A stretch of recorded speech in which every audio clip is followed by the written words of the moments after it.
தெருநாயெல்லாம் பிடிக்கிற 2 பேரு 3 பப்பீஸ பாக்குறாங்க. சரி அத எடுக்கலான்னு போறப்போ அதோட அம்மா அங்க வந்துருது. அவங்கள எடுக்க விடாம கடிக்க பாக்குது.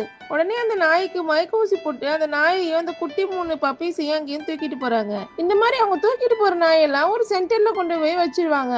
அங்க பொதுமக்கள் யாராவது 7 நாள்ல தத்தெடுக்கணும். ஒருவேளை அவங்க யாரும் தத்தெடுக்கலன்னா அந்த நாயை கொன்றுவாங்க. அதான் அந்த சென்டரோட ரூல்ஸா இருக்கும். அந்த 3 குட்டி நாயை தூக்கிட்டு போறதுக்கு ஒருத்தர் வராங்க. அதனால அந்த பெரிய நாய்க்கு அனஸ்தீசியா கொடுப்பாங்க. ஆனாலும் அந்த நாய் மயக்கப்படாம இருக்கிறத பார்த்து எல்லாரும் ஆச்சரியப்படுவாங்க. உடனே இந்த குட்டி நாய் வாங்க வந்தவங்களும் வேணாம்னு சொல்லிட்டு போயிடுறாங்க. அந்த சென்டர்லயே 30 வருஷமா வேலை செஞ்ச ஒருத்தர் என் வாழ்க்கையிலேயே இந்த மாதிரி ஒரு நாயை பார்த்ததே இல்லை, இது இவ்வளவு தாய் பாசத்தோட இருக்குன்னு அதை பார்த்து பெருமையா சொல்றாரு. அதனால அந்த நாயோட வாழ்க்கைய 7 நாளுங்கிறத 14 நாளா மாத்திடுறாங்க. ஒரு நாள் அங்க வேலை செய்யறவரோட பொண்ணு அந்த சென்டருக்கு வருது. அங்க இருக்க அந்த அம்மா நாயும் குட்டி நாயையும் பாக்குது.